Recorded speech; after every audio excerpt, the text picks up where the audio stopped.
Ballgame. Who knows? They may just hit it out of the park.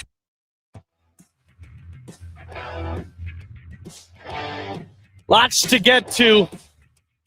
But the old what if, I don't know if there's a community that plays what if more than the sports one. There can't be. True. Political geek, they don't play the what if game as much. Oh, if somebody would have won this election. They don't. Nobody plays like the musical. Maybe some musical geeks say, well, what if, Eddie Van Halen, what if David Lee Roth never would have left Van Halen and what would have happened? But in sports, it's real. And it's like championships. It's like the biggest possible thing can almost be not taken away, but just can never develop because of like one what if scenario. Boise State, since November, with its two most important revenue programs, has had two. I mean, these are Andre the Giant sized what ifs, according to us. They are. I mean, we talk about these all the time, and I think a lot of people listening know exactly what two what ifs we have. Greg certainly does too. He was been around for both of these. Yeah, this is, let's go back to November 1st, Boise State, Broncos Stadium, Albertson Stadium, Fresno State's in town, and it's right off the bat, guys. Fresno State wins the toss and defers. Boise State, first play, Dylan Riley rush up the middle for 6 yards. Second play, Maddox Madsen, incomplete, short right to Dylan Riley. Play number 3, 3rd and 4, shotgun, Maddox Madsen. And this is our number one, and you guys can call the Taco Bell hotline if you want to get in the convo. We'll always appreciate that. This is the play Prater's referring to. 3rd down, first series of the game, Boise State, Fresno State. Fresno State right now showing blitz. We'll see if they come. First series, Broncos need to convert 3rd down. Batson throws the ball down the middle, and he's got Bates, and he had it at the 50-yard line and dropped it. That one could have been a touchdown. And Boise State will have a 3 and out and have to punt the football. That one would have been a touchdown. Completely hit Cam Bates wide open in stride. It hit his numbers between the 8 and the 0. Then the ball hit the turf. Ball game. Here's what happened after that. Fresno State gets the ball eventually. Boise State gets the ball back and runs 4 plays and punts. Fresno State gets the ball back and punts, and then all of a sudden, here comes Maddox Madsen, incomplete to Chase Penry. Again, 2nd down and 10, shotgun.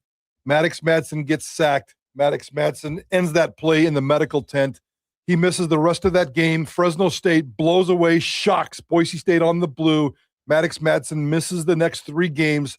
I think that play, and I think you agree, changed the direction of Boise State football. Bob would even go as far as to tell you if Cam Bates makes that catch, Boise State's going to the CFP. Bob believes that because he believes if Cam Bates makes that catch, Maddox Madsen never gets hurt. They wouldn't have even needed to call that. It's like the Back to the Future, whatever, and changes everything. If Cam Bates catches that, it's 7-0. Fresno was so bad. They threw for 30 yards that game, honestly, and they won. And they threw, and they were that poor. I think if Boise State might get that first teeter, and it's 7-0, it's kind of like, okay. And sometimes that's all you need in football. It's that psychological. And Mad Dog doesn't get hurt. If Mad Dog doesn't get hurt and you beat Fresno, then does that carry over and you beat San Diego State? And if that's the case, then all of a sudden you're there on Selection Sunday and they have to decide whether Boise State out of the Mountain West has a better resume than what would have been James Madison out of the Sun Belt. We were in that stadium that day, and everybody knows it. Everybody remembers it. When you're in a stadium and there's an injury like that, it affects 38,000 people. You can feel it. I mean, it's just one of those weird deals. Again, going back to what you said at the top of this segment, in sports, you don't feel this in the political. You don't feel this in music. You felt like the change. You could physically feel your body and the vibe inside that stadium change the second Maddox Madsen went down. He knew his right leg was a complete disaster, and it was. He was gone for a while, and you knew the trend. Never really recovered. No. Let's be honest. Mad Dog never really recovered on the season. And then neither did Boise State football. I mean, they rallied and won a game or two, and they won a conference championship, and good for them. And that must be recognized, but at the same time, Cam Bates, and we're not trying to beat up on Cam Bates. Ball game, and I love Cam Bates. We've had a chance to sit down and talk with him one-on-one.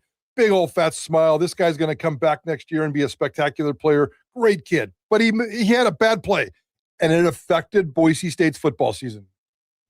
We thought it did. Greg, you saw it. Yeah. I mean, you were right there with us. Remember when we saw our view from the press box? We all looked at each other and we saw nothing but blue pasture. That little 2-week stretch there. I mean, that, and who knows, like we're saying, how that California stretch against Fresno and San Diego State changes if Cam Bates catches that ball. And I mean, the CFP, I don't think Bob is off there when he says that. I mean, you ended up having 2 G5s in the CFP this year. Yeah, and Bob would have said Boise State's resume at 11 would it have been 11-2 would have been as good or would have been better than the JMU one, and then Boise State, would have been going to Oregon most likely instead of JMU on that. Had Cam Bates caught that pass, we think, and you heard Pete there on the broadcast too. Credit KBOI and Bob and Pete on the call. Pete said even Pete had him. Those guys do that every game. They know certain plays, and that was a touchdown. 100% touchdown. And it was a 0-0 game against Fresno, and the doggy gets hurt a couple series later, and it's just, had it on that for football. Cam Bates was in the clear. Cam Bates isn't going to get caught. Cam Bates is a Texas high school sprinting champion, for crying out loud. Cam Bates catches that ball. Boise State's season changes in less than 5 seconds. They probably go back and, like we've said, and win not only the Fresno State game, but San Diego State, and everything is Madsen was hurt, San Diego State. That's correct. Completely why you lost that game. You get a healthy Madsen, Boise State could play with San Diego State.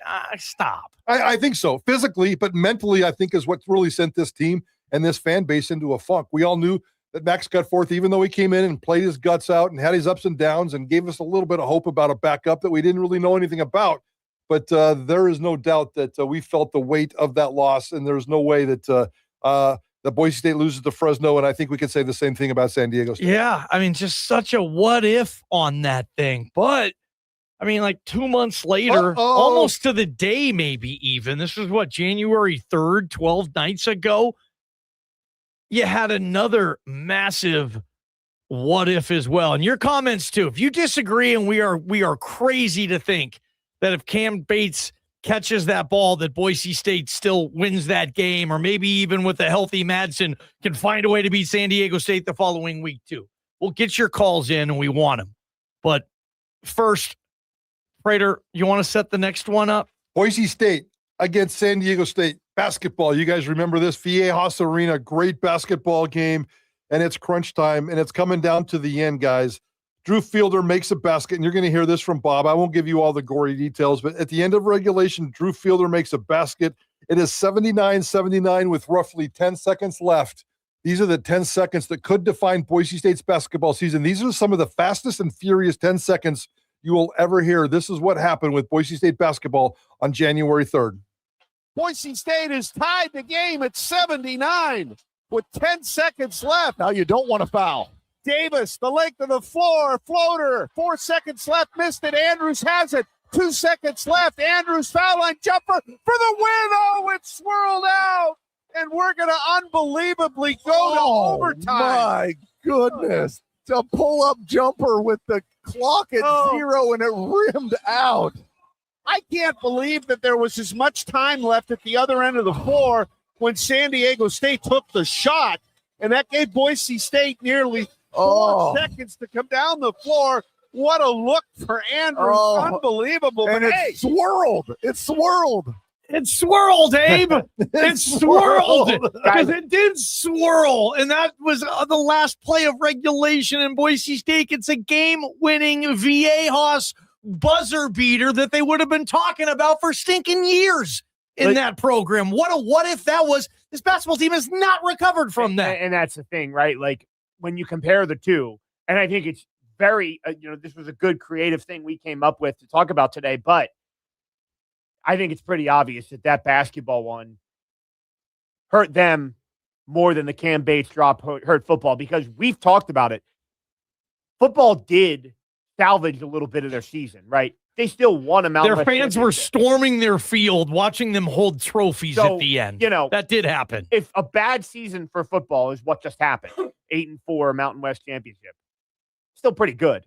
Basketball, gosh, I mean, we're still waiting to see how this story unfolds, but it's not looking good. No, it's not looking good. And I don't know, I may push back about that a little bit. Like, as we talked about earlier in this segment, if Cam Bates makes that thing and Boise State ends up in the CFP, not only is that worth 4, million.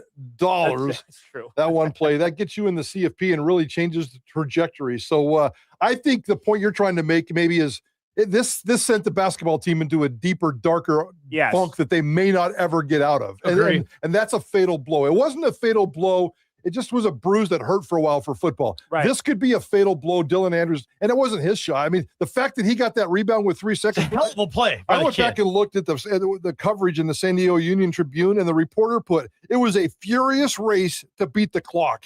Because he had like literally 3 seconds. He got a rebound, and he went from the free throw line to the free throw line in 2.9 seconds and dropped that sucker up about a 15-footer from the free throw line, and it definitely rolled around. Oh, I'm sorry. It swirled around. Swirled around. It swirled. Like, that might be a new Rock Jocks. And I do agree with you guys. This put Boise State basketball into a funk that I'm not sure that they can recover like the football team recovered from the Cam Bates drop. Taco Bell hotline. Bill in Boise wants to get in on this. We'll bring him to the program. Bill, what do you know? What do you say? Bring it. Well, hey, let's bash Bates some more. Nobody's bashing Bates. Nobody's bashing Hold on Bates. a second. Don't interrupt. Nobody's bashing Bates. Oh, really? If he had caught that pass, they would have made the CFP. Yes, sir. Holy cow. If he had caught that pass, they would have won the national championship. I didn't say that. Come on, Prater. I didn't say that. You're implying that. No. My God. If he had caught that pass, he would, Boise State would have gone on and beat Oregon. They would have beat Ohio State. They would come up against Indiana and beat them. Those are your words. Bill, stop it. Those are your words. He did not go. He did not paddle the damn raft that far down the damn river, Bill. That did not happen. And this is big boy stuff. Yeah, I'm with you on that. And we did joke about it. It sucks. Yeah, I mean, do you want us next time just to say, remember that player who did that? Or are we not supposed to talk about anything negative? You kidding me? We're the nicest people in this damn town about this stinking team. The negative crap that we have in our face. Anyway, yeah, I'll say it. Yeah, I think Boise State goes to the CFP if Cam Bates makes that catch. I'll say that till the day I die. No, I don't think maybe not CFP. They win that game. And the CFP, I mean, Mad Dog wouldn't have got hurt is why. Correct. And a healthy Mad Dog gets them further than they were. 100%. Gets them into the CFP. And if we're being rude on that, you can let us know as well. 208-424-9300 or don't. Nobody's being rude. It's okay. It's okay to make bad plays in football games. And we're talking about it because it is a crazy what if situation with the Dylan Andrews thing. So two plays effectively changed and altered two completely different seasons. YouTube channel, Blue Ice Vodka. That's going to hit the spot. No question. Blue Ice, a good partner of what we do at Prater on the Ballgame, and always drink Blue Ice Vodka responsibly. But they've been loving the sales. We're killing it for them. I like hearing that. Yeah, I know personally that they sold 3 bottles yesterday because I had a buddy in town from Spokane, and I came home last night. My buddy from Spokane had finished out my 3 bottles of Blue Ice Vodka, and I got 3 brand new bottles. Okay, so they had a decent day. At least they sold at least 3 bottles. The plain, the Huckleberry, and the double espresso, and Prater's restocked and ready for a big weekend on Saturday night, my friend. I love it. Oh, Drew Fielder. How many points is he going to have to score tomorrow night? Well, what about him on defense? Drew Fielder talks about the team improving defensively. We got the news. Greg Frank on it. Prater in the Ballgame. KTIK the ticket. Idaho Sports Talk with Prater in the Ballgame. So many ways to listen on 95.